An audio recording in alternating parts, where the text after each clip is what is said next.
Well, I've got a very special guest today, Mike Jorgensen, Oregon radio color commentator for over 30 years. He's got plenty of wisdom as it pertains to the Georgia game, and we're getting into that matchup too because it is here, as in tomorrow. Here we go. You are Locked On Ducks, your daily podcast on the Oregon Ducks, part of the Locked On Podcast Network. Your team every day.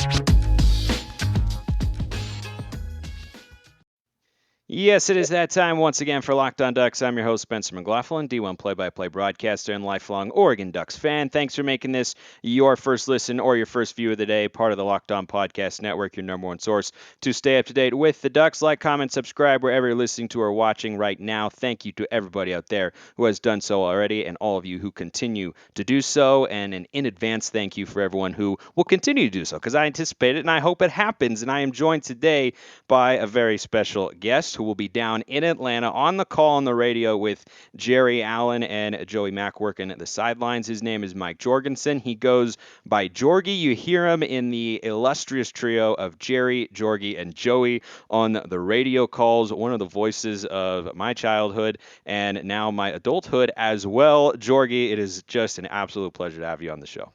Hey Spencer, great to be here. It really is. It's time for football, man. It's just there is a time of year when it needs to start, and it has started. Last week, obviously, and big weekend this weekend with college football. Ducks part of it. I can't wait. Yeah, it is long overdue. I don't think I've ever been so excited for a college football season. Maybe it's because it's just in these last few months I've started working here at Locked On and hosting shows and talking about football all the time. And I think the realignment stuff is also making me more excited because it's interesting, it's fascinating. I love talking about it, but now I want some actual football to talk about, and I'm sure you feel that way as well. And let's get to the Georgia game tomorrow. What do you see as kind of the biggest opportunity here for Oregon? How do you contextualize what this game means for the Ducks to go play in a Chick-fil-A kickoff game, a non-conference game against Georgia down in Atlanta, an SEC opponent? How do you feel about all that sort of stuff? Well, you know what? I get excited about these type of games. Oregon has played in quite a few of them over time. Just this last year in Columbus, playing Ohio State, not necessarily any type of kickoff classic like the Chick-fil-A one is, but at the same time, second game of the season, you're in Columbus, Ohio, playing a big time opponent, and Oregon came with victory. And you never know when you're going into one of those type of games. I can remember Jerry Allen, our play-by-play guy, and I talking about it before the game and saying, if we can just be in it at halftime, you never know what's going to happen. And Oregon was ahead 14-7. CJ Verdell, big run to open the second half, 21-7, just like that. And the Ducks held on for a big victory in Columbus. And those are the type of things that can happen when you're playing big games like this, particularly on the road. It, again, neutral site, but it's in Atlanta. It's a home game for the Georgia Bulldogs. There's no doubt about it. And it's an opportunity. I know this team looks at it as an opportunity, but there's a lot of people out there that would say, why would you play this big a game early in the season? It can put you underwater right off the bat, depending on how the game outcome is. The LSUs, the Auburns, last year the Ohio State game, this year the Georgia game. Depending on how the outcome of that game can really determine the trajectory of your season, either playing from behind the eight ball or in front of the eight ball the rest of the season. And so, but the opportunity is what it is. I like Oregon's chances in this particular game. I like the way that they've built, and Dan Lanning has quickly latched onto this defense, going back there and playing in a big game, coincidentally against his old team, the Georgia Bulldogs, which is pretty interesting. But I think it's just a great way to kick off college football. And I know this team, the Oregon Ducks, wouldn't have it any other way.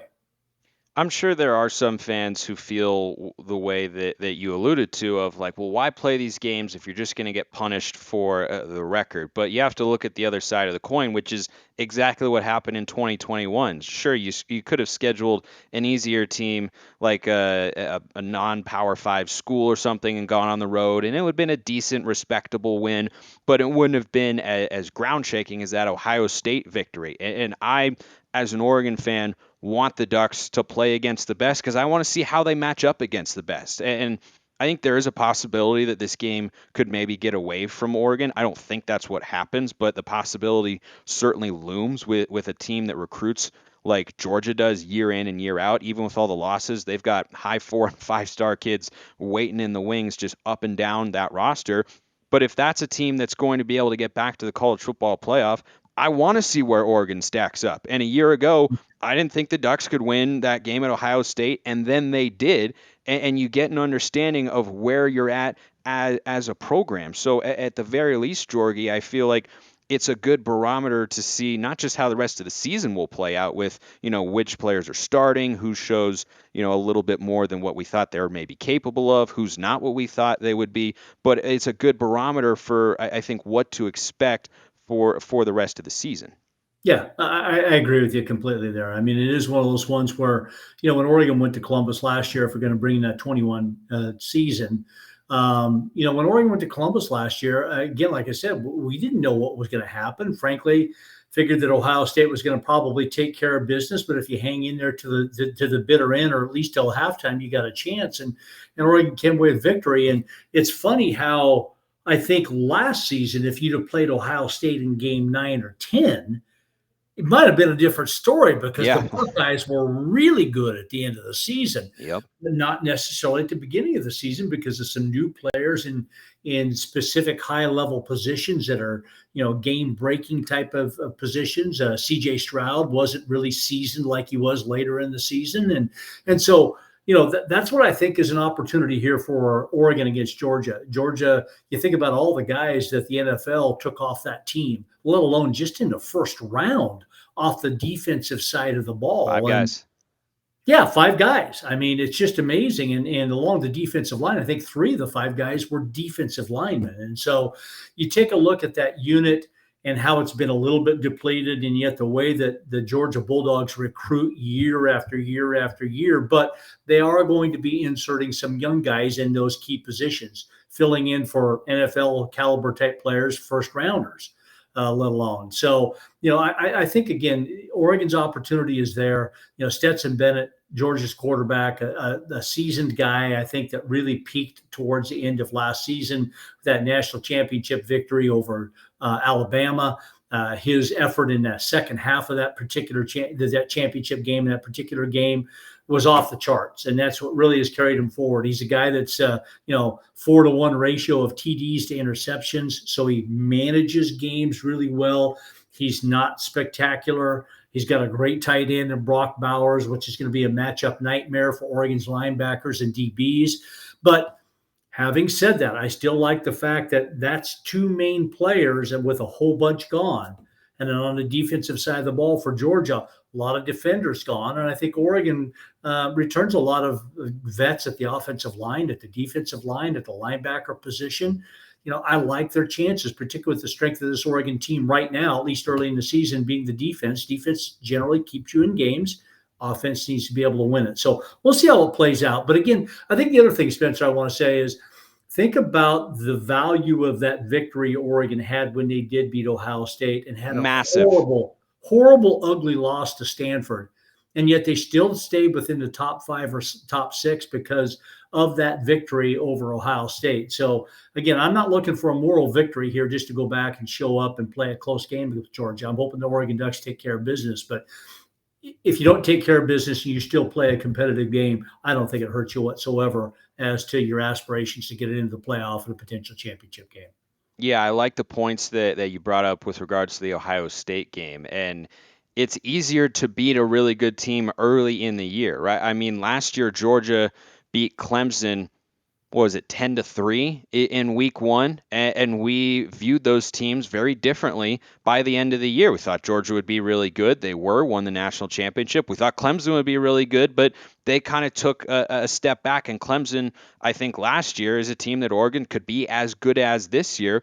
But they took Georgia down to the wire. It was ugly. It was a slugfest, reminiscent of the toilet bowl, a game I'm sure you remember quite well. And it was just all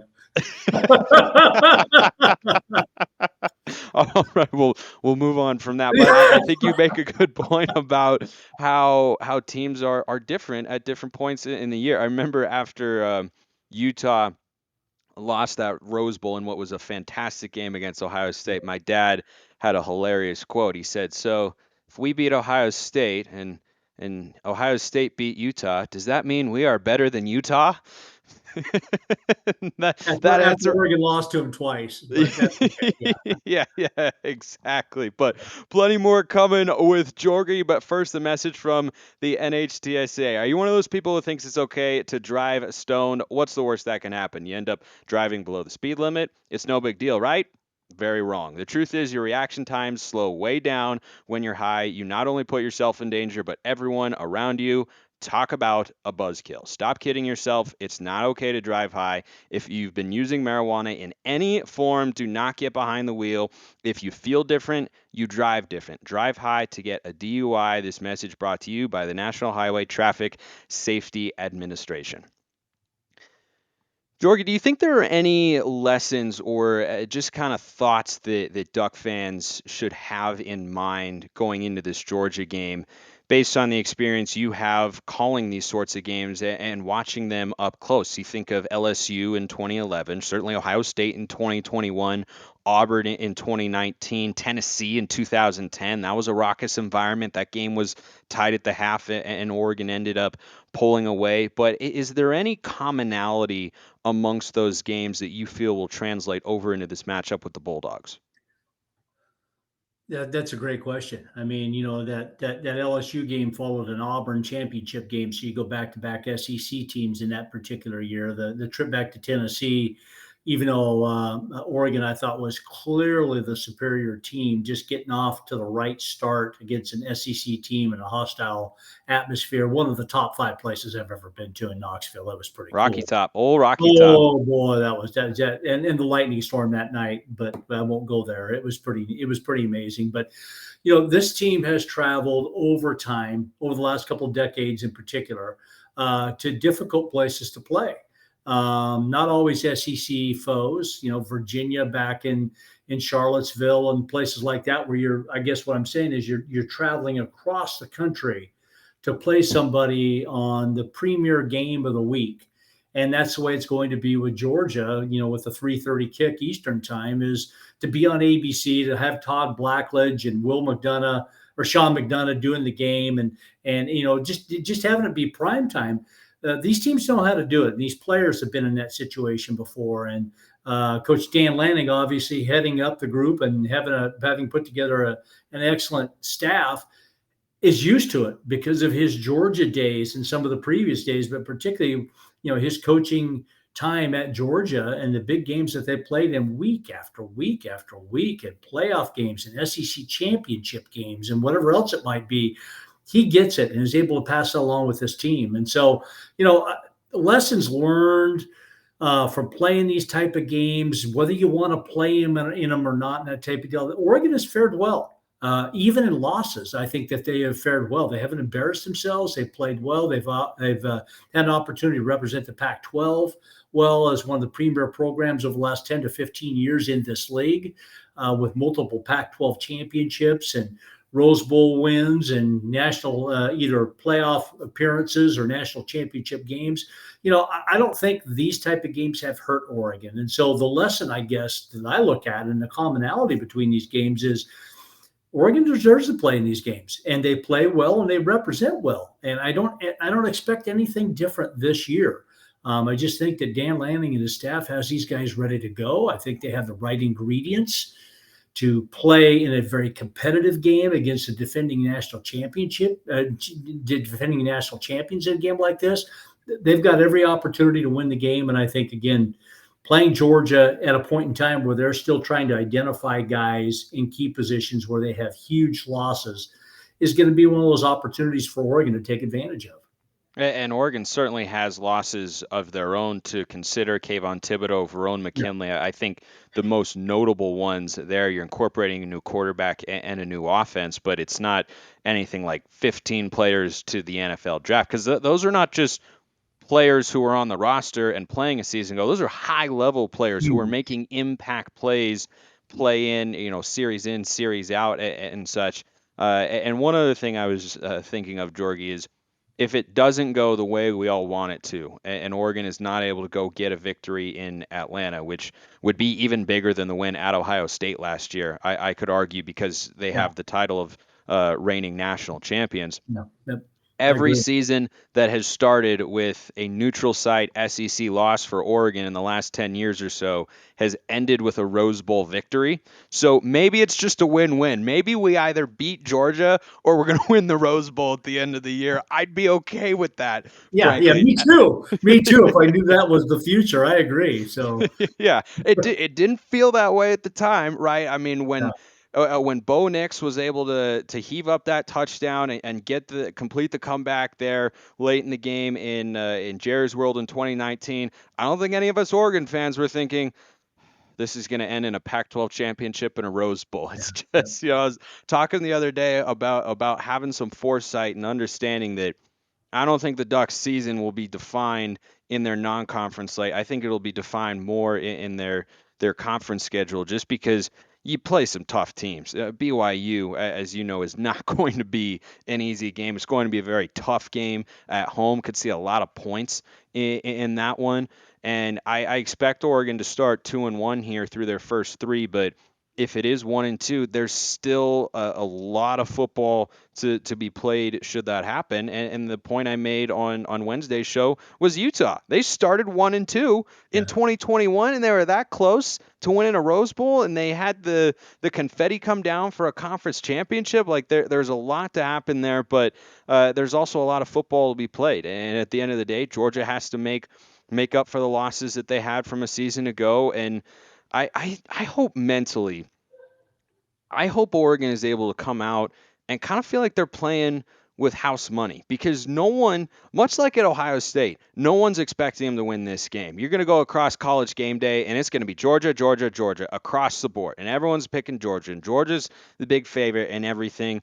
And I hope that the Oregon players look at that and go, all right, well, then I guess we have nothing to lose, so why don't we play like it and just open them up? Yeah, I mean, it's amazing. Right when you went to that Utah example is exactly what I had in my head. From the standpoint of what they did last year and how they went through the process, and they had some circumstances that had happened previous to the season that they were dealing with, but they dealt with it and they fought through it. And they weren't very good on the road last year with non-conference games in particular. They have the big one, obviously, against Florida this weekend as well. Yeah, So you got huge.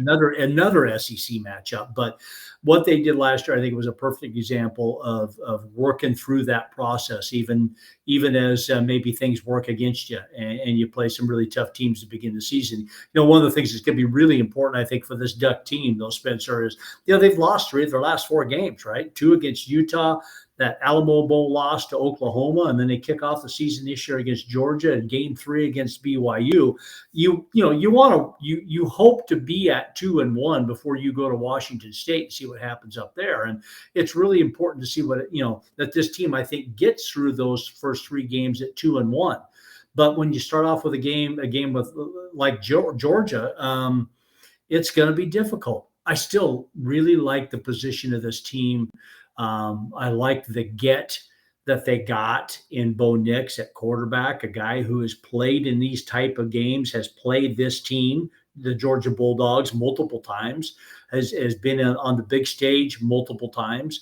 And so he's not going to he'll be nervous like any of us are in any type of situation when you're on the big stage like that. But, having a guy like that that's had experience in games like that is going to be really, really important with a really, really good defense. There's some key positions. Obviously, this Duck team is going to have to fill at the running back position. You and I were talking about it before we got on here. At the running back position, who are going to be your key wide receivers that Bo Nix is able to get the ball to. But I like this team in the trenches on both sides of the ball, offensive and defensive line. I think they play physical football. They play SEC brand of football. And if you can win those trenches, I think you've got a really good opportunity to win this game. Yeah, I think the trenches are key, because what we've seen kind of unravel Oregon in a sense, right? They haven't been, horrific losses. The LSU one a little bit more so, but the biggest difference in these SEC games we've seen over the years against the premier programs has been the offensive and defensive lines, right? I mean, think back to the 2010 national championship game. The Nick MVP of Fairley. that game was not Cam Newton. Nick Aliotti and company shut him down better than just about everybody did, better than Nick Saban did, and he did it Yeah. with probably an inferior roster from a talent recruiting standpoint. The MVP of that game was Nick Fairley. Oregon couldn't block him. Darren Thomas was rattled by him. I think he had, what one of his worst games from a read standpoint. He made some phenomenal plays, but he made some uncharacteristic plays because he had pressure in his face all day. And I think the most important thing for Oregon going into this game against Georgia, the offensive line, which I think is one of the best Oregon's had in the last decade or so. They were really good last year, and they returned everyone but George Moore the fourth, and you slide in a five-star freshman into the rotation at some point, and Josh Connerly. I think they can be really good, but I don't know if you feel differently, Jorgy. I think they have to hold up first if Oregon's going to have a chance to pull this upset. You've got to be able to run the football, not like you did last year necessarily against Ohio State, but you have to be able to run it effectively enough to keep the defense honest. I think being one-dimensional is just kind of a death sentence for Oregon's offense here, and you've got to be able to keep Bo Nix upright and give him a chance to get the ball to the playmakers. Yeah, that Jalen Carter is that Nick Fairley that Oregon's going to have to pay Yeah. attention to for the Georgia Bulldogs. I mean, like we talked about early in this, 3 defensive linemen in the first round to the NFL. You wonder why they won the national championship. Well, oftentimes, as you've heard it said before, defenses win championships, and that's exactly what Georgia did last year. They were absolutely dominating in almost every single game all throughout the season, and that's what got them there. And again, they lost a lot of guys, but Jalen Carter is that one anchor that they can build that defense around that Oregon's going to have to pay attention to and is going to have to be able to handle. And so it's really going to come down to that is the trenches, I think, is the ability to be able to run the ball, to take some of the pressure off of Bo Nix, who, I wouldn't consider him a pocket passer. I think Kenny Dillingham would like him to have a great presence in the pocket. But that's not the way he plays. I mean, he ad libs, makes a lot of plays outside the pocket. But if you can protect a guy like that, where he can deliver the ball from inside the pocket, not have Carter in his face, be able to get the ball down the field to the wide receivers that I think we saw last year, particularly in that Oklahoma game, when you finally get the opportunity to open up the offense and stretch the field, there's players there and there's playmakers there. Hudson, Seven McGee, Troy Franklin. There's just a ton of guys in that offense. If you can give a guy like Bo Nix or Ty Thompson or Butterfield the opportunity, depending on who's playing at that quarterback position, to get that ball down the field, it's going to be a real key. But I still think it's the trenches on both sides of the ball. Oregon's defense with Dorless and Taimani and Funa and the 2 inside linebackers. And I just think that defense has the nucleus to be dominating if they can control the line of scrimmage. And if Oregon's offensive line can establish some sort of running game, I think Oregon's in real good shape with this one. I got to tell you, Spencer, I feel good about it. Maybe it's just one of those weird feelings that's going to be completely wrong, but I feel good about this from an Oregon standpoint. I think if they can hit a couple of certain benchmarks, then they can compete in this one. Like we're talking about with the trenches, I think the other thing too, you got to win the turnover battle. If you give Georgia some short fields, that offense has got more explosive players than people might realize, because all the talk with Georgia and Kirby Smart is the defense, but they have more returning production on offense, and they've got NFL caliber guys on that side of the ball as well. I think you got to win the turnover battle and be able to at least hold your own at the line of scrimmage. I think those are the two kind of pivot points for Oregon to stay around in this game, because if you get down 7-0 early and then throw a bad interception that gives Georgia a short field, and you've basically spotted them, 10 or 14 points, that's not a position. That's not how Oregon got it done against Ohio State last year, right? The Ducks were 0-0 at the end of the first quarter. Then they scored first, and then they just kept holding serve when they needed to and kind of held down the fort. I think that getting behind early because of turnovers or just having the line of scrimmage dominated by Georgia is how this game could get away from Oregon. Defensively, what concerns me the most from Oregon's perspective is how they're going to generate pressure without Kayvon Thibodeaux. I saw a defense last year that struggled to do that consistently when he was not on the field and at the very least drawing attention, if not generating the pressure himself. As you look at this matchup, and you could go to the offensive side of the ball too, what concerns you the most about this matchup with Georgia? Oregon's defense against Georgia's offense, or just as a whole? As a whole, you can go either side of the ball. That's my number one concern is Stetson Bennett could be Yeah. really comfortable if that defensive line can't win some one-on-ones. Yeah, when he's comfortable, he's good. There's no doubt about it. Well, I mean, most quarterbacks are, Right. obviously. Is when you're comfortable back there and you know you've got an offensive line that, you know, 9 out of 10 times there's going to be no pressure on you. You can sit in the pocket, deliver to 4 and 5 star wide receivers. Brock Bowers at the tight end position, who's the best in the country. You know, when you've got no pressure against you, no doubt about it. But I think one of the things that Dan Lanning does such a good job of is dialing up the pressure with Flo, with Sewell, being able to take somebody like DJ Johnson, who I think now is at his natural position as a defensive lineman and a defensive end. He's been really, really tough to block all fall long. Not just Dorless, who it's funny. I think one of the things that my broadcast partner Jerry Allen and I always talked about this year and were amazed with last year is the amount of broadcasters of the opposing team that we would talk to that we always thought were going to come ask us about Kayvon Thibodeau. They want to know about Brandon Dorless more than anybody because they felt like Dorless made Thibodeau as good as he did. And not that Thibodeau wasn't good all by himself, Right. but the questions we got about the disruptive type of player that Dorless was, that he wasn't always there in the backfield to make the sack, but if he couldn't get there, ball was batted down. He was taking guys and just basically pile driving the offensive lineman into the lap of the quarterback so he couldn't step forward and make a play, didn't have a pocket to be able to step up into. You know, the amount of people that we had talk about Brandon Dorless, and I think that's a guy to really keep an eye on in this game is he's driven, he's motivated to be that next line of guys. And again, I think any of the NFL scouts along the defensive line tend to have their eye on Dorless more than anybody. But when you got Dorless, DJ Johnson, Funa, Taimani, you know, some of those guys that come back, Popo Amavai coming back, I think the depth of that defensive lineman, the defensive line position of being able to rotate guys in and out in a game like this, that's going to be very physical, is a huge advantage to Oregon because I can't say they had that depth last year. I think this year they got the depth, a couple of Nebraska transfers that have been playing really well during fall ball. And again, the depth at the linebacker position too. It's beyond Flo and beyond Sewell, that Leduc and Brown and Bassa. I think they're 4 or 5 deep at that inside linebacker position. And so defensively, I think they're set up really well to defend this Georgia offense and to keep the Ducks in the game throughout.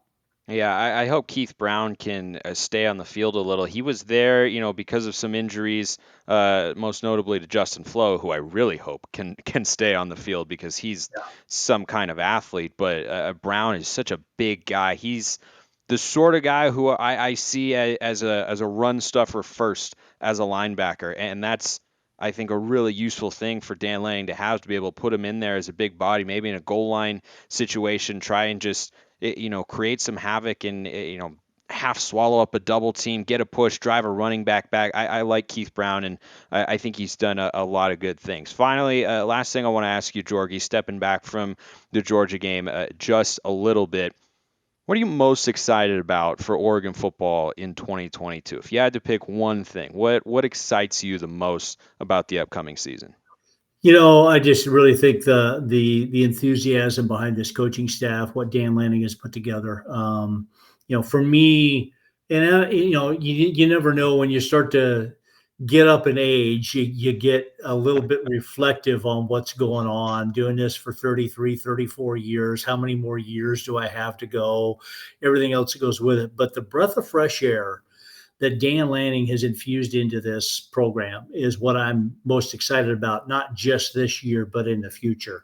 The recruiting capability of this coaching staff that he's put together, the balance that he puts together in relation to work, life, togetherness, the way that this team works, watching him coach and listening to him coach on the field and how he goes about communicating to this team, it's just a breath of fresh air. It's not something I've seen on a regular basis, even over the last 15 or 20 years. And again, I look back at Mike Blotty or Chip Kelly or Mark Helfrich or Willie Taggart or Mario Cristobal. All those guys did particular things really, really well.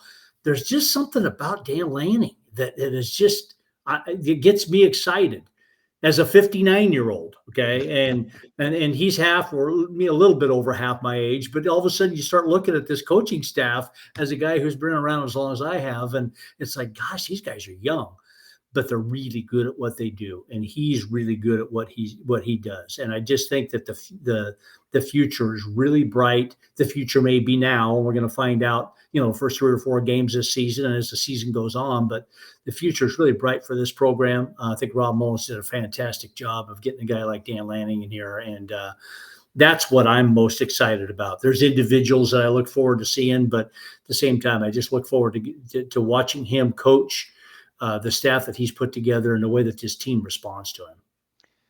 Well, Lanning has been on planet Earth for just a few more years than Jorgy has been up in the booth alongside Jerry Allen. You'll hear him all season long. Once again, Duck fans, Mike Jorgensen, over 30 years as Oregon's radio color commentator and someone I've listened to for longer than I will tell him about right now. Jorgy, I appreciate you taking the time. It was great to talk to you again. All right, Spencer. Thanks for having me on. Go Ducks. I appreciate everyone listening. Have a wonderful rest of your day, and go Ducks.